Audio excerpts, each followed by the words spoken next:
Tourism जैसे नए क्षेत्रों पर विशेष फोकस के साथ मध्य प्रदेश। और आपको बता दें, प्रधानमंत्री नरेंद्र मोदी संसद भवन में एनडीए संसदीय दल की बैठक मंगल मिलन में शामिल हुए हैं। जो तस्वीरें हैं वो पा चुकी हैं। इस महत्वपूर्ण बैठक में प्रधानमंत्री शामिल हुए हैं। बैठक फिलहाल ये चल रही है और खासतौर से इस बैठक में हम देख सकते हैं गृह मंत्री अमित शाह, रक्षा मंत्री राजनाथ सिंह सहित तमाम एनडीए के जो सदस्य हैं वो शामिल हैं। एनडीए संसदीय दल की ये बैठक मंगल मिलन जिसे नाम दिया गया है, इस बैठक में शामिल हुए हैं प्रधानमंत्री नरेंद्र मोदी। फिलहाल ये बैठक चल रही है। किस तरीके से और ज़्यादा मजबूती जो है वो आ सकती है एनडीए में, इसको लेकर जाहिर तौर पर और विचार विमर्श मंथन इस बैठक के दौरान होगा। साथ ही जो नए सांसद हैं उनका स्वागत भी इस बैठक में किया जाएगा। फिलहाल ये बैठक की तस्वीरें आप देख पा रहे हैं। एनडीए संसदीय दल की ये बैठक और मंगल मिलन इस बैठक को नाम दिया गया है। खासतौर से एनडीए के जो प्रमुख नेता हैं और दोनों सदनों के जो सांसद हैं वो इस बैठक में शामिल हैं। हमारे संवाददाता राजेश राज हमारे साथ जुड़ चुके हैं फ़ोन लाइन पर। राजेश, अगर बात की जाए इस महत्वपूर्ण बैठक की, मंगल मिलन इसे नाम दिया गया है, बैठक शुरू हो गई है, लेकिन किन महत्वपूर्ण विषय पर इस दौरान जो चर्चा है उसकी उम्मीद की जा रही है? हाँ, देखिए, ये मंगल मिलन जो बैठक है ये पहली बैठक है। इसका इस नए फॉर्मेट में नए नाम के साथ इस बैठक का आयोजन शुरू हो चुका है संसद भवन के लाइब्रेरी के जीएमसी बाल योगी ऑडिटोरियम में, जिसमें प्रधानमंत्री नरेंद्र मोदी, बीजेपी अध्यक्ष नितिन नवीन, रक्षा मंत्री राजनाथ सिंह, गृह मंत्री अमित शाह समेत अनेक जो पार्टी के बड़े नेता हैं, तमाम जो सांसद हैं वो इस बैठक का हिस्सा हैं। साथ ही अगर सहयोगी दलों की बात करें तो सहयोगी दलों के भी तमाम सांसद इस बैठक में शामिल हो रहे हैं। और हम जानते हैं कि संसद के किसी भी सत्र के मंगलवार को एनडीए संसदीय दल की, पहले बीजेपी संसदीय दल की बैठक होती थी, फिर बाद में एनडीए संसदीय दल की बैठक होने लगी और अब इसे नाम दिया गया है एनडीए मंगल मिलन। इसके कई निहितार्थ भी हैं कि मंगलवार को ये बैठक होनी है तो मंगल मिलन, और अगर इसे सामान्य तौर पर देखा जाए तो कहा जाता है कि मंगल मिलन जो है ये प्रिय शब्द होता है, शुभ इसे माना जाता है और इसे इस रूप में देखा जा रहा है। और निश्चित तौर पर मॉनसून सत्र की जो कई तरह की चुनौतियां हैं और मॉनसून सत्र में सदन का काम कैसे ठीक ठाक ढंग से चले, इसको लेकर इस पर चर्चा होने की संभावना जताई जा रही है। और बैठक शुरू हो चुकी है। तकरीबन 15 मिनट का जो वक्त है वो हो चला है और ये उम्मीद की जा रही है कि आधे घंटे तक बैठक और चलेगी। और बैठक के बाद जब संसदीय कार्य मंत्री किरण रिजिजू बाहर आएंगे तो उसके बाद वो मीडिया को ब्रीफ करेंगे, तब जानकारी मिल पाएगी कि किन किन बिंदुओं पर चर्चा हुई। प्रधानमंत्री ने अपने संबोधन में क्या कहा, बीजेपी अध्यक्ष नितिन नवीन ने अपने संबोधन में क्या कुछ कहा, इन तमाम चीजों पर जो है वो सभी लोगों की नजरें टिकी रहेंगी। बहरहाल ये एनडीए का जो मंगल मिलन मीटिंग है ये गर्मजोशी के साथ शुरू हो चुका है। बिल्कुल राजेश, लेकिन इसके साथ साथ अगर देखा जाए कहीं ना कहीं एनडीए में जो जिस तरह की मजबूती अब यहाँ नज़र आ रही है और ज़्यादा उसको मजबूत करने के लिए और ज़्यादा ताकत देने के लिए हम मान सकते हैं कि इस पर भी मंथन होगा, क्योंकि पिछले दिनों हमने देखा किस तरीके से जो दूसरे दल के सांसद थे उन्होंने अपना समर्थन दिया है एनडीए को। हाँ, देखिए, निश्चित तौर पर टीएमसी के 20 सांसद जो हैं वो एनसीपीआई के बैनर तले शामिल हो चुके हैं एनडीए में। और मैंने सुष्मिता देव जो कभी तृणमूल कांग्रेस की सांसद हुआ करती थी असम से, उनको भी मैंने देखा कि वो इस बैठक में शामिल होने के लिए पहुंची हैं। तो निश्चित तौर पर एनडीए का जो कुनबा है वो बड़ा होता जा रहा है और उसकी संख्या बल जो है वो दिनों दिन बढ़ती जा रही है। आपने देखा कि राज्यसभा में भी अनेक सांसदों ने तृणमूल कांग्रेस का दामन छोड़कर भारतीय जनता पार्टी के सिंबल पर उपचुनाव लड़ा और फिर वो जीतकर संसद पहुंचे। तो राज्यसभा में भी एनडीए का स्ट्रेंथ बढ़ा है, तो वहीं लोकसभा में भी 20 सांसदों के अब शामिल हो जाने के बाद जो एनडीए का स्ट्रेंथ है वो बढ़ता हुआ दिखाई पड़ रहा है। सरकार, सत्ता पक्ष के हौसले बुलंद हैं, चूंकि आंकड़े आगे बढ़ते हुए दिखाई पड़ रहे हैं। और निश्चित तौर पर समसामयिक जो मुद्दे हैं उन मुद्दों की बात करें या फिर जो संसद के मानसून सत्र में तमाम जो महत्वपूर्ण विधायी कार्य हैं उनके सफल निष्पादन के लिए इस बैठक में चर्चा होती रही है। और ये बैठक जो है ये इसलिए भी महत्वपूर्ण मानी जाती है कि कल ही इस बैठक जो संसद का मानसून सत्र है वो शुरू हुआ था और आज उसका दूसरा दिन है और यह 13 अगस्त तक चलना है। तो अभी लंबी पारी खेलनी है सांसदों को, तो निश्चित तौर पर 13 अगस्त तक की स्ट्रेटजी जो है वो निश्चित तौर पर इस बैठक में बन सकती है कि कैसे विपक्ष को काउंटर करना है, कैसे विपक्ष से रचनात्मक सहयोग की अपील करनी है और सदन में जो विधायी कार्य है उसको कैसे निपटाया जाना है, इसको लेकर इस महत्वपूर्ण बैठक में चर्चा होगी। और बैठक तो हर हफ्ते होती है, लेकिन यह संसद के मानसून सत्र की यह पहली एनडीए मंगल मिलन बैठक है और इसका नया जो नाम है वो एनडीए मंगल मिलन हो गया है, इसलिए भी इस बैठक की अहमियत और बढ़ जाती है। बिल्कुल राजेश, और क्योंकि जैसा आपने बताया मानसून सत्र का आज दूसरा दिन है, प्रधानमंत्री कई बार इस बात का जिक्र कर चुके हैं कि जो युवा सांसद हैं, नए सांसद हैं, वो किस तरीके से अपनी बात रख सकते हैं, उनके लिए किस तरह का एक अवसर हो जाता है और शायद उस पर भी हम मान सकते हैं कि एक जो चर्चा है वो हो सकती है, कैसे जो नए सांसद हैं वो ना सिर्फ अनुभव जिनके पास है सांसदों के पास उनसे सीखें, बल्कि अपनी बात को किस तरीके से रखना है, क्योंकि जनता की उम्मीदें यहाँ पर और बढ़ जाती हैं। हाँ बिल्कुल, आपने मुकुल बिल्कुल सही कहा कि जिस तरीके से मंगल मिलन बैठक शुरू हुई है गर्मजोशी के साथ, निश्चित तौर पर उन सांसदों के लिए ये मौका होता है प्रधानमंत्री को सुनना, बीजेपी अध्यक्ष को सुनना। और प्रधानमंत्री कई बार नसीहत भी देते हैं, कई बार निर्देश भी देते हैं। वैसे सांसदों को जो पहली बार चुनकर आए हैं उन्हें ये कहते हैं कि आप सदन के भीतर अधिक से अधिक समय बिताएं, जो संवैधानिक कार्य हैं उनको सीखें, समझें, सुने, संसदीय जो परंपराएं हैं उनको जानने समझने की कोशिश करें और उनके लिए एक बड़ा अवसर होता है। और हमने देखा कि शुरुआती दिनों में जो सांसद चुनकर आए, इस बार युवा सांसदों की एक लंबी फौज है, महिला सांसदों की एक लंबी फौज है। तो जी बिल्कुल, ये देखना महत्वपूर्ण होगा और क्या कुछ खास इस बैठक से निकल कर आता है। फिलहाल बहुत बहुत शुक्रिया राजेश आपका हमारे साथ जुड़ने के लिए। और आइए न्यूज़ 10 में जल्दी से नजर डाल लेते हैं इस वक्त की हेडलाइंस पर।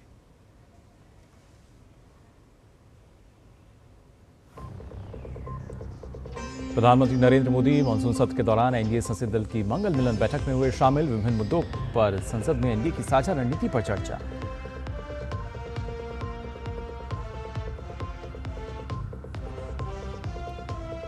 संसद के मानसून सत्र का आज दूसरा दिन, लोकसभा में जजों की संख्या बढ़ाए जाने संबंधी विधेयक पर चर्चा सूचीबद्ध। राज्यसभा में पेश होगा राष्ट्र गौरव अपमान निवारण संशोधन विधेयक 2026।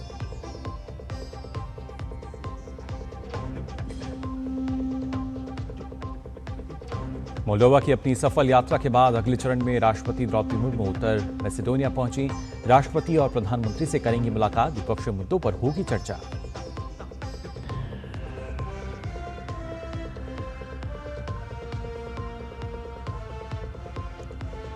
एडी बर्नहम ने यूनाइटेड किंगडम के प्रधानमंत्री का पदभार संभाला। बड़े राजनीतिक और आर्थिक बदलाव का किया वादा, पीएम मोदी ने दी बधाई, कहा दोनों देशों के साझा भविष्य पर काम करने का इंतजार।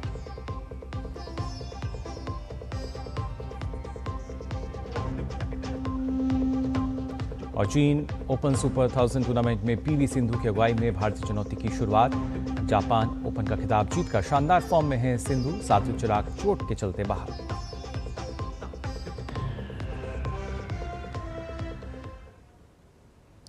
और पहले अगर बात की जाए मानसून सत्र की, जिसका आज दूसरा दिन है, लोकसभा में आपको बता दें आज उच्चतम न्यायालय में न्यायाधीश संख्या संशोधन विधेयक 2026 को चर्चा के लिए पेश किया जाएगा। इस विधेयक को सोमवार को विधि एवं न्याय मंत्री अर्जुन राम मेघवाल ने पेश किया था। इस विधेयक के माध्यम से उच्चतम न्यायालय में न्यायाधीश संख्या संशोधन अधिनियम 1956 में संशोधन किए जाने का प्रस्ताव है। विधेयक के जरिए सुप्रीम कोर्ट में 4 नए जजों की नियुक्ति हो जाएगी और इस प्रकार जजों की संख्या 34 से बढ़कर 38 हो जाएगी। स्वीकृत संख्या में सीजेआई भी शामिल हैं। आपको बता दें कि वर्तमान में सीजेआई के अलावा 33 जज हैं। विधेयक के माध्यम से लंबित मामलों का बोझ घटाने की तैयारी है, साथ ही मामलों की सुनवाई में तेजी आएगी। विधेयक 1956 में बने कानून की जगह लेगा। इसे कैबिनेट में मई में मंजूरी दी थी। मंजूरी के बाद सरकार अध्यादेश लेकर आई थी और अध्यादेश के बाद 5 जजों की नियुक्ति हुई थी। विधेयक पारित करने के लिए बहुमत जरूरी है। इससे पहले साल 2019 में संख्या बढ़ाई गई थी। साल 2019 में जजों की संख्या 30 से 33 हुई थी।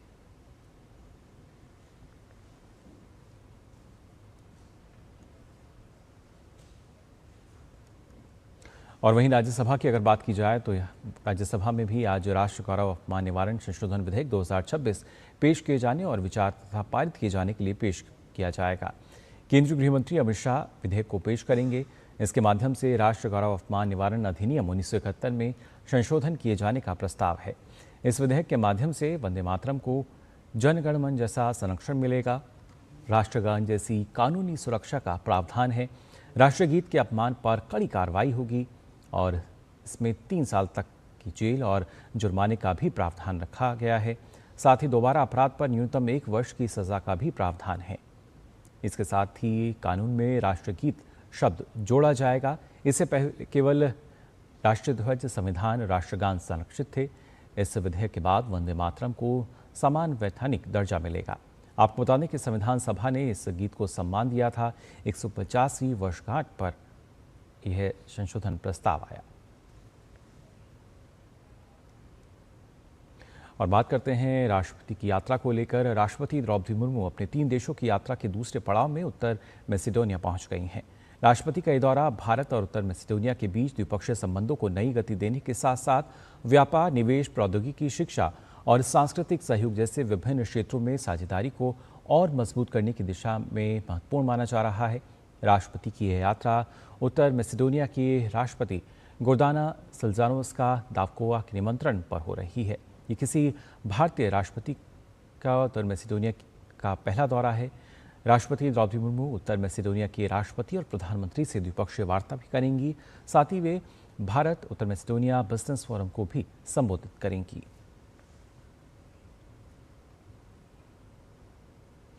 राष्ट्रपति द्रौपदी मुर्मू की उत्तर मैसेडोनिया यात्रा के दौरान द्विपक्षीय संबंधों के साथ साथ वहां की ऐतिहासिक और सांस्कृतिक विरासत से जुड़ाव की भी झलक देखने को मिल रही है। स्कुपेस में स्थित देश के महान स्वतंत्रता सेनानी गोत्से डेल्चेव का स्मारक आज भी उत्तर मैसेडोनिया की राष्ट्रीय पहचान और सांस्कृतिक चेतना का महत्वपूर्ण प्रतीक माना जाता है।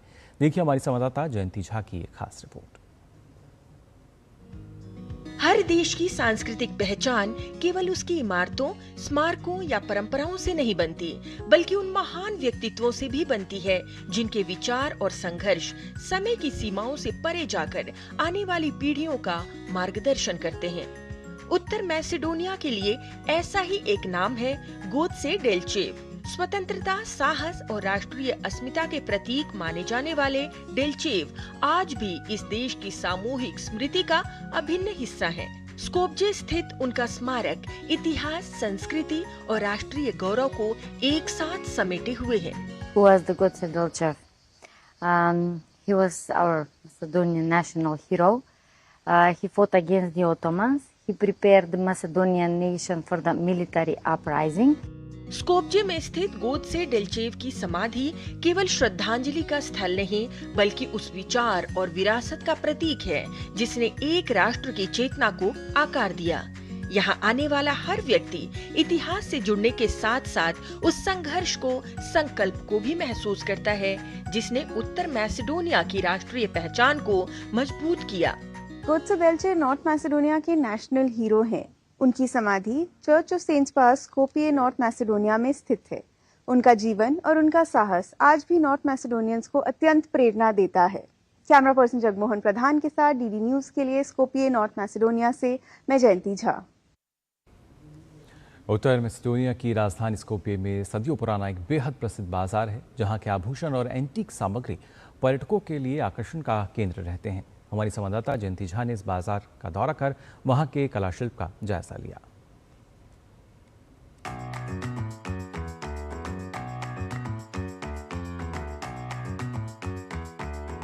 भारत और नॉर्थ मैसेडोनिया के बीच कई अद्भुत कनेक्शन हैं। दोनों बहुत ही पुरानी सभ्यताएं हैं। मदर टेरेसा, जिनका जन्म यहाँ स्कोपिये में हुआ था और फिर वो भारत की नागरिक बन गई, और अब जब हम स्कोपिये के ओल्ड बाजार में आए हैं तब हमें एक और अद्भुत कनेक्शन मिला है दोनों देशों के बीच में। उत्तर मैसेडोनिया की राजधानी स्कोपिये का पुराना बाजार अपने आप में एक इतिहास समेटे हुए है। ये बाल्कन क्षेत्र के सबसे पुराने और बड़े बाजारों में से एक है। 12वीं सदी से ही ये एक आम बाजार नहीं, शहर का व्यापारिक केंद्र भी रहा है। यहाँ की दुकानें दुनिया भर के पर्यटकों को आकर्षित करती है। यहाँ उपलब्ध सामान भी बेमिसाल है।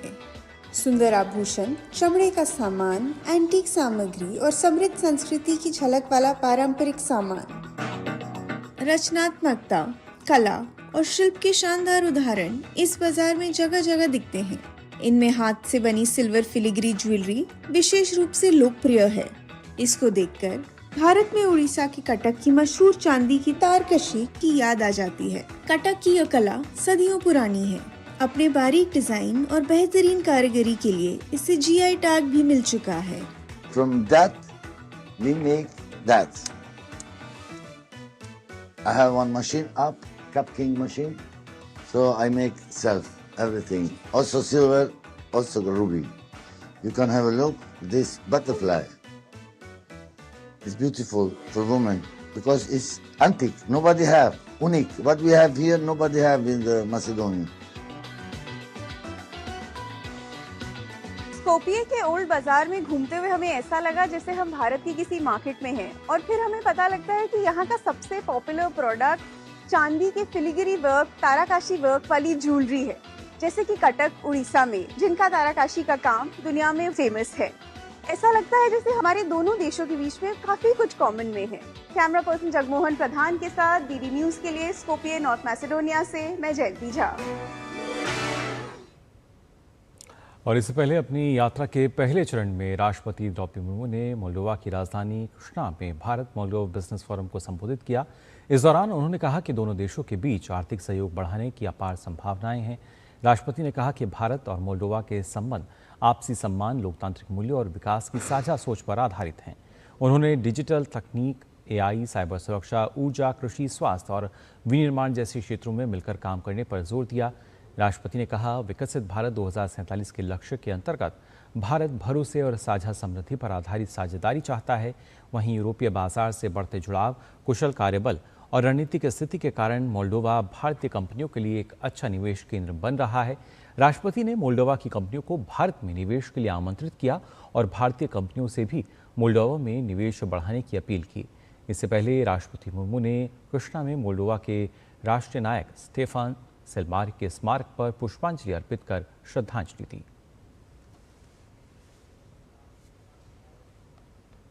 विश्व व्यापार संगठन यानी WTO में भारत की 8वीं व्यापार नीति समीक्षा बैठक आज से 23 जुलाई तक स्विट्जरलैंड के जिनेवा में आयोजित की जा रही है।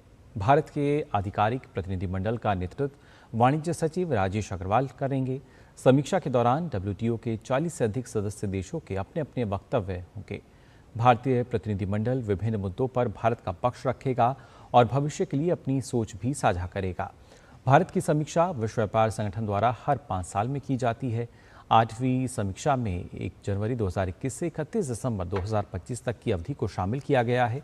साथ ही भारत का विदेशी व्यापार भी मजबूत बना रहा है। 2025-26 में वस्तुओं और सेवाओं का कुल निर्यात 863.1 अरब अमेरिकी डॉलर के सर्वकालिक उच्च स्तर पर पहुंच गया।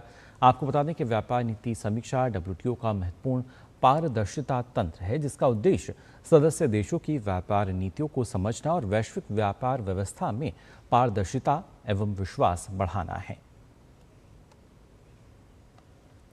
और आइए बात कर लेते हैं सिक्किम की, जहां नामची जिले में निर्माणाधीन सुरंग धंसने से अब तक 8 लोगों की मौत हो गई है।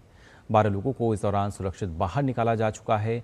वहीं 18 से ज़्यादा लोगों के सुरंग में फंसे होने की भी आशंका जताई जा रही है। लगातार हो रही बारिश और सुरंग के अंदर अस्थिर हालात और भूस्खलन के बाद संभावित गैस रिसाव के कारण बचाव अभियान बेहद चुनौतीपूर्ण बना हुआ है। बचाव कार्य के दौरान कुछ बचाव कर्मियों के घायल होने की भी सूचना है।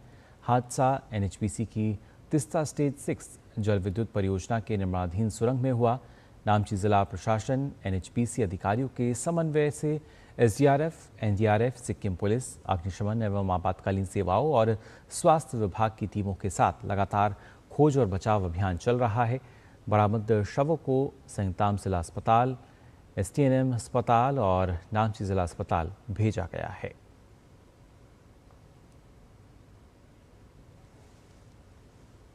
और आइए बात कर लेते हैं उत्तराखंड की, जहां कई इलाकों में बारिश का जो दौर है वो अभी भी जारी है। भारी बारिश के चलते देहरादून मसूरी मुख्य मार्ग पानी वाले बैंड के पास क्षतिग्रस्त हो गया।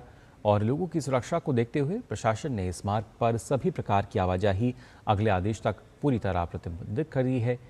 उप जिलाधिकारी मसूरी द्वारा जारी आदेश के अनुसार किसी भी अप्रिय घटना से बचने और जनधन की सुरक्षा के मद्देनजर इस मार्ग पर सभी प्रकार के वाहनों और आम नागरिकों की आवाजाही पर तत्काल प्रभाव से रोक लगा दी गई है। प्रशासन ने पुलिस विभाग को मार्ग पर यातायात प्रतिबंध प्रभावी ढंग से लागू कराने के निर्देश दिए हैं। वहीं घटना के बाद नगरपालिका अध्यक्ष मीरा सकलानी ने मौके का निरीक्षण कर अधिकारियों को राहत एवं सुरक्षा कार्यों में तेजी लाने के निर्देश दिए।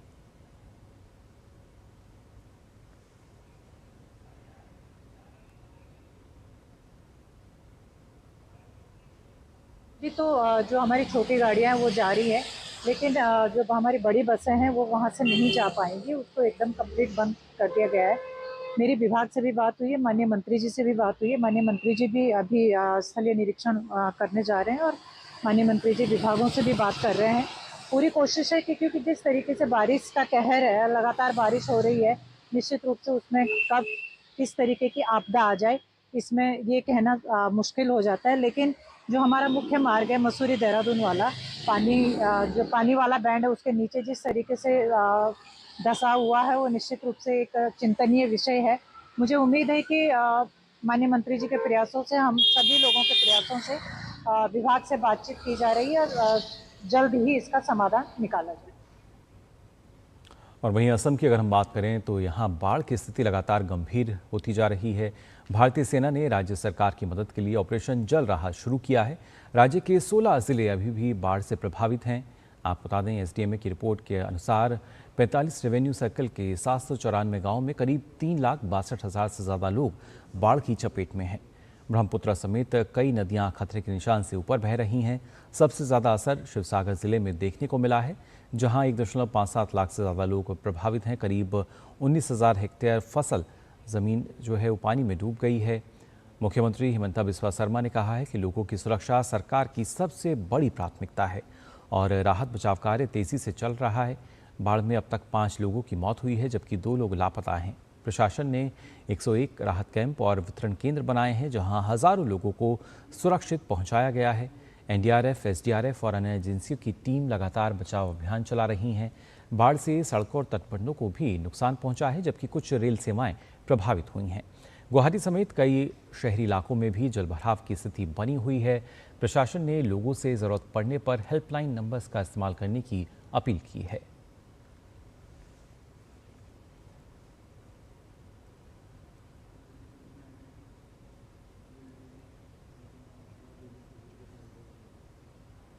तो 16 ज़िले जो कि इस बाढ़ से प्रभावित हैं, लेकिन इसके साथ साथ लगातार राज्य सरकार का प्रयास यही है कि इस तरीके से जो लोग हैं उनको सुरक्षित स्थान तक पहुंचाया जा सके और इसी के लिए इमरजेंसी जो नंबर्स हैं वो जारी किए गए हैं।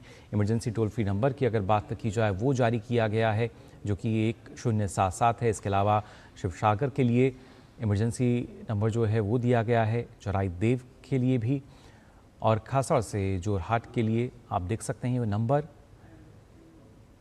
अलग अलग क्षेत्रों के लिए जो नंबर हैं वो जारी किए गए हैं।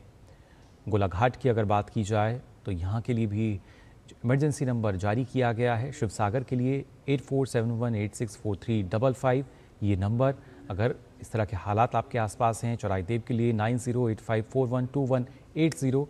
साथ ही अगर बात करें 1070, 1079, तमाम ये जो नंबर हैं ये जारी किए गए हैं। एसडीएम में राज्य कंट्रोल रूम का जो नंबर है वो भी आप देख सकते हैं। और ख़ास तौर से फ़िलहाल जिस तरह के हालात बने हुए हैं उनको देखते हुए लगातार प्रयास जो है वो किया जा रहा है। जो रेस्क्यू ऑपरेशन है वो लगातार हम देख पा रहे हैं। साथ ही साथ भारतीय सेना भी हम देख पा रहे हैं किस तरीके से ऑपरेशन जल राहत जो है उसको शुरू किया है, जिससे ज़्यादा से ज़्यादा लोगों को सुरक्षित स्थानों तक पहुंचाया जा सके। और वहीं पूरे उत्तर भारत की अगर हम बात करते हैं तो मानसून पूरी तरीके से सक्रिय है। ऐसे में आने वाले दिनों की अगर बात की जाए किस तरह का देखिए जो मौसम है वो देखने को मिल सकता है। उत्तर भारत में मानसून पूरी तरीके से सक्रिय नज़र आ रहा है। दिल्ली की बात करें तो दिल्ली एनसीआर में बारिश से राहत थोड़ी सी मिलेगी, उमस से राहत मिलेगी, जबकि हिमाचल उत्तराखंड में भारी बारिश का जो अलर्ट है वो जारी किया गया है। मानसून एक बार फिर से रफ्तार पकड़ता नजर आ रहा है, जिसके चलते पहाड़ी इलाकों में बारिश और साथ ही भूस्खलन का जो खतरा है वो भी बढ़ा है। जम्मू कश्मीर में आपको बता दें गरज चमक के साथ बारिश का अनुमान जताया गया है मौसम विभाग द्वारा। साथ ही पंजाब हरियाणा की अगर बात की जाए तो तेज़ हवाओं के साथ यहाँ भी बारिश की संभावना जताई गई है। इसके अलावा कई राज्यों में आंधी तूफान और बिजली का अलर्ट भी जारी किया गया है, यानी बिजली चमकने की जो संभावना है, और ऐसे में पर्यटकों और लोगों को सतर्क रहने की सलाह दी गई है। साथ ही अगर बात की जाए नदियों नालों के जलस्तर बढ़ने की आशंका है, ऐसे में उनसे दूर रहने की भी सलाह जारी की गई है। आपको बता दें बिहार, उत्तर प्रदेश, राजस्थान की अगर बात की जाए तो यहाँ भी अलग अलग क्षेत्रों में बारिश का अनुमान जताया गया है। तो उत्तर भारत की अगर बात की जाए तमाम राज्यों में कहीं ना कहीं हम देख सकते हैं किस तरीके से मौसम विभाग द्वारा बारिश का अनुमान जताया गया है। और बारिश का ये मौसम जहां कई जगह पर किसानों के लिए राहत लेकर आया है, तो वहीं पशुओं में कई संक्रामक बीमारियों का खतरा भी इसकी वजह से बढ़ जाता है। इनमें सबसे प्रमुख होता है FMD, जिसे फुट एंड माउथ डिसीज़ कहा जाता है। ये बीमारी खासकर खुर वाले पशुओं में तेज़ी से फैलती है और इनकी सेहत के साथ साथ आपको बता दें पशुपालकों की जो मुश्किलें हैं वो भी बढ़ जाती हैं, क्योंकि पशुपालकों की आजीविका जो है उस पर सीधा असर FMD का पड़ता है। विशेषज्ञों के अनुसार जलभराव, दूषित पानी और संक्रमित वातावरण के कारण बरसात के दौरान इस बीमारी का खतरा बढ़ जाता है। इस बीमारी में गाय, भैंस, भेड़ बकरियों को तेज़ बुखार आता है और बुखार आने के साथ ही पशुओं की भूख कम हो जाती है। लेकिन भारत में लगातार प्रयास किए जा रहे हैं कैसे FMD मुक्त हम हो सकते हैं और इसकी रोकथाम करना और भी आसान है। पशुओं में FMD की जो रोकथाम है उसको हम कर सकते हैं। अपने पशु का रजिस्ट्रेशन कराएं, उसका टीकाकरण आप ज़रूर कराएं। साथ ही पशुओं के आइडेंटिफिकेशन के लिए उनके कान में टैग लगाया जाता है, जिसके चलते एक यूनिक नंबर उनको मिलता है। और साल में 2 बार फ्री लगने वाले FMD का जो टीका है वो ज़रूर पशुपालक लगाएं। टीका लगवाने के बाद भी 10 से 15 दिन आपको थोड़ा सा ध्यान रखना होगा पशु की सेहत का। 10 से 15 दिन में पशु में आपको बता दें जो रोग प्रतिरोधक क्षमता है वो विकसित होती है। साथ ही साथ इस दौरान ख्याल रखें कि जो कहीं भी पानी जहां जमा है पशु वहां ना बैठे, और इन तमाम जो तरीके हैं इनको अपनाकर पशु जो है वो FMD से दूर रह सकता है। FMD से उसका जो बचाव है किया जा सकता है। तो बारिश की जब हम बात कर रहे हैं तो ना सिर्फ पशुओं में बल्कि अगर इंसानों की भी बात की जाए, खासतौर से भारत ने डेंगू की पहली वैक्सीन को मंजूरी दे दी है। औषधि महानियंत्रक ने टाकेरा बायोफार्मास्यूटिकल्स इंडिया द्वारा विकसित क्यूडेंगा वैक्सीन के विपणन को अनुमति प्रदान की है। कंपनी के अनुसार ये वैक्सीन 4 से 60 वर्ष आयु के लोगों के लिए स्वीकृत है और इसे डेंगू संक्रमण के पूर्व इतिहास की जांच के बिना लगाया जा सकता है। इसे यूरोपीय संघ, ब्रिटेन, ब्राज़ील, इंडोनेशिया और अर्जेंटीना सहित 40 से अधिक देशों में मंजूरी मिल चुकी है। तो एक राहत की खबर कि डेंगू की जो वैक्सीन है वो अब उपलब्ध है। बारिश के समय में हम देखते हैं इस तरह के जो मामले हैं वो लगातार बढ़ते हुए नजर आते हैं और ऐसे में करीब 42 देशों में पहले से स्वीकृत है, जिसको अब भारत में भी मंजूरी मिल चुकी है। और इसी के साथ ही न्यूज़ 10 में वक्त हो चला एक छोटे से ब्रेक का। जल्द हाजिर होते हैं। जरा सोच के देखिए, आपके पास कुछ ऐसा है जो आपकी दुनिया बदल सकता है। जानते हैं क्या? आपका अपना सोना। सोना क्या नहीं कर सकता? सोना आपको अपने सपनों का घर दिला सकता है, आपके बच्चों का भविष्य बना सकता है। सोना आपकी हर इच्छा पूरी कर सकता है। तो भारत की सबसे बड़ी gold loan NBFC Muthoot finance से गोल्ड लोन लीजिए और फिर देखिए सोना क्या नहीं कर सकता। मुथूट फाइनेंस, जहां विश्वास ही परंपरा है। कॉल कीजिए 1-800-313-1212। यार कैसे ले पाएंगे घर? नहीं, आज गर्मी बहुत है ना? यस, बहुत ही ज्यादा। पापा, घर खरीदने की प्लानिंग इज नॉट इजी। विनी, लॉन्ग टर्म सेविंग्स का बेस्ट प्लान बताना। LIC protection plus plan. LIC और सेविंग्स? यस, इसमें इंश्योरेंस और फंड्स दोनों में इन्वेस्ट करके गोल्स के हिसाब से सम अश्योर्ड एडजस्ट कर सकते हो। LIC protection plus plan, future insured, growth assured. मेरी पसंद। मेरी पसंद। मेरी पसंद। मेरी पसंद। हमारी पसंद। हम सबकी पसंद। मजबूत देश का मजबूत सरिया हो गया स्टील। ब्रेक के बाद आप सभी का एक बार फिर स्वागत। आप देख रहे हैं न्यूज़ एट 10। आइए खबरों में आगे बढ़ते हैं, रुक करते हैं अंतर्राष्ट्रीय खबरों की तरफ भी। आपको बता दें, यूनाइटेड किंगडम में लेबर पार्टी के नेता एंडी बर्नहम ने देश के नए प्रधानमंत्री के रूप में पदभार संभाल लिया है। किंग चार्ल्स तृतीय से मुलाकात के बाद उन्होंने आधिकारिक तौर पर नई सरकार की कमान संभाली है। प्रधानमंत्री बनने के बाद अपने पहले संबोधन में बर्नहम ने कहा कि उनका कार्यकाल यूनाइटेड किंगडम के लिए बड़े बदलाव की शुरुआत होगा। उन्होंने वादा किया कि देश को नई राजनीतिक सोच और नया आर्थिक मॉडल मिलेगा। बर्नहम का कहना था कि सरकार सिर्फ समस्याओं का समाधान नहीं करेगी बल्कि उन्हें पहले से रोकने पर भी काम करेगी। बर्नहम ने कहा कि उनकी सरकार की प्राथमिकता सड़कों पर रहने वाले लोगों की समस्या खत्म करना, ज़्यादा घर बनाना और लोगों का जीवन बेहतर बनाना होगा। उन्होंने देश में सार्वजनिक निवेश बढ़ाने और अगले 10 साल की विकास योजना लागू करने का भी ऐलान किया। बर्नहम ने माना कि पिछले कुछ वर्षों में ब्रिटेन में राजनीतिक अस्थिरता रही है और लोग राजनीति से निराश हुए हैं। उन्होंने भरोसा दिलाया कि उनकी सरकार लोगों का विश्वास दोबारा जीतने और देश में स्थिरता लाने के लिए काम करेगी। इससे पहले पूर्व प्रधानमंत्री कीर स्टारमर ने 10 डाउनिंग स्ट्रीट से अपना अंतिम संबोधन दिया और कहा कि उनका काम पूरा हो चुका है। उन्होंने एंडी बर्नहम को शुभकामनाएं देते हुए कहा कि उन्हें नए प्रधानमंत्री का पूरा समर्थन है।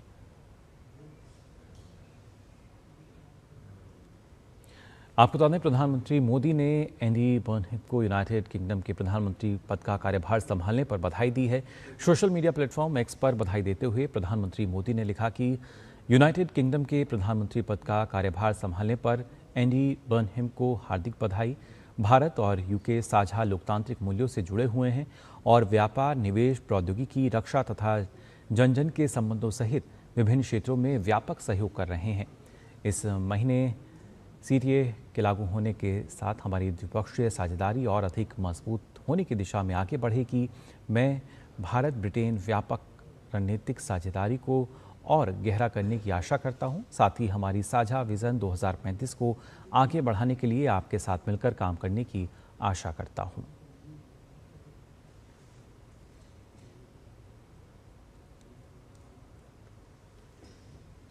अमेरिकी राष्ट्रपति डोनाल्ड ट्रंप ने कनाडा से आयात होने वाले करीब 20 अरब अमेरिकी डॉलर मूल्य के उत्पादों पर 50% नया टैरिफ लगाने की घोषणा की है। अमेरिका का कहना है कि ये कदम अमेरिकी कारों, मादक पदार्थों और डेयरी उत्पादों के साथ कनाडा द्वारा किए जा रहे कथित भेदभावपूर्ण व्यवहार के जवाब में उठाया गया है। नए टैरिफ 19 अगस्त से लागू होंगे। कनाडा के प्रधानमंत्री मार्क कार्नी ने कहा है कि उनकी सरकार ने व्यापार विवाद सुलझाने के लिए व्यापक प्रस्ताव दिए हैं। उन्होंने आरोप लगाया कि ट्रंप प्रशासन द्वारा पहले लगाए गए टैरिफ अमेरिका मैक्सिको कनाडा व्यापार समझौते का उल्लंघन करते हैं। कार्नी ने कहा कि कनाडा लंबित मुद्दों के समाधान के लिए अमेरिका के साथ गहन बातचीत के लिए तैयार है। और फीफा विश्व कप 2026 का खिताब जीतने के बाद स्पेन की विश्व विजेता टीम का राजधानी मैड्रिड में ऐतिहासिक स्वागत हुआ। सोमवार रात शहर का प्रतिष्ठित सिबिल स्क्वायर लाल पीले रंग में रंगा हुआ नजर आया, जहां लाखों फुटबॉल प्रशंसकों ने अपनी चैंपियंस टीम का जोरदार अभिनंदन किया। दिन भर चले जश्न के दौरान स्पेनिश खिलाड़ियों ने ओपन टॉप बस में पूरे शहर में विजय जुलूस निकाला।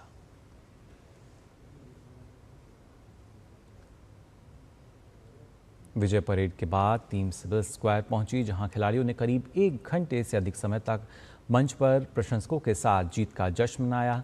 खिलाड़ियों ने गाने गाए, डांस किया और विश्व कप जीतने के यादगार सफर को साझा करते हुए अपने प्रशंसकों और समर्थकों का आभार व्यक्त किया। और वहीं फीफा विश्व कप विजेता अर्जेंटीना टीम का स्वदेश पहुंचने पर भव्य स्वागत किया गया। बड़ी संख्या में प्रशंसक अपनी टीम का स्वागत करने के लिए सड़कों पर उमड़ पड़े। हालांकि टीम के सबसे बड़े सितारे मेसी इस दल के साथ अर्जेंटीना नहीं लौटे। टीम और कोचिंग स्टाफ के कुछ सदस्य सोमवार को स्वदेश पहुंचे। स्थानीय मीडिया के अनुसार मेसी और मिडफील्डर रोड्रिगो डी पॉल सीधे अमेरिका के फ्लोरिडा रवाना हो गए, जहां वे अपने क्लब इंटर मियामी के लिए खेलते हैं। फाइनल में मिली हार के कारण टीम जश्न के मूड में नहीं थी। इसके बावजूद प्रशंसकों का उत्साह कम नहीं हुआ। ब्यूनस आयर्स के अंतर्राष्ट्रीय हवाई अड्डे से एएफए मुख्यालय तक जाने वाले मार्ग पर हजारों समर्थक, आपको बता दें, यहाँ पर अर्जेंटीना के झंडे और बैनर लेकर खड़े रहे। उन्होंने खिलाड़ियों का तालियों और नारों के साथ स्वागत करते हुए टीम के प्रदर्शन के लिए आभार व्यक्त किया। भारत की स्टार शटलर पीवी सिंधु आज से शुरू हो रहे चीन ओपन सुपर 1000 बैडमिंटन टूर्नामेंट में भारतीय चुनौती की अगुवाई करेंगी। जापान ओपन का खिताब जीतकर शानदार फॉर्म में लौटी 2 बार की ओलंपिक पदक विजेता सिंधु से एक बार फिर दमदार प्रदर्शन की उम्मीद है। चीन ओपन में सिंधु अपने अभियान की शुरुआत भारतीय खिलाड़ी उन्नति हुड्डा के खिलाफ करेंगी। वहीं पुरुष एकल में भारत की उम्मीदें लक्ष्य सेन, एच एस प्रणय और आयुष शेट्टी पर टिकी होंगी। पेरिस ओलंपिक के सेमीफाइनलिस्ट लक्ष्य सेन पहले दौर में जापान के युश तनाका से भिड़ेंगे। आयुष शेट्टी का मुकाबला इंडोनेशिया के अलवी फरहान से होगा, जबकि अनुभवी एच एस प्रणय पहले दौर में मलेशिया के लियोंग जून हाओ का सामना करेंगे।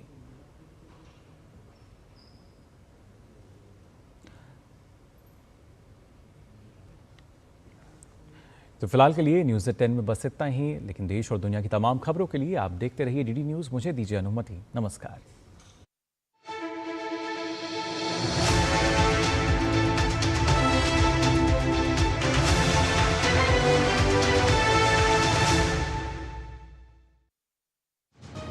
जिंदगी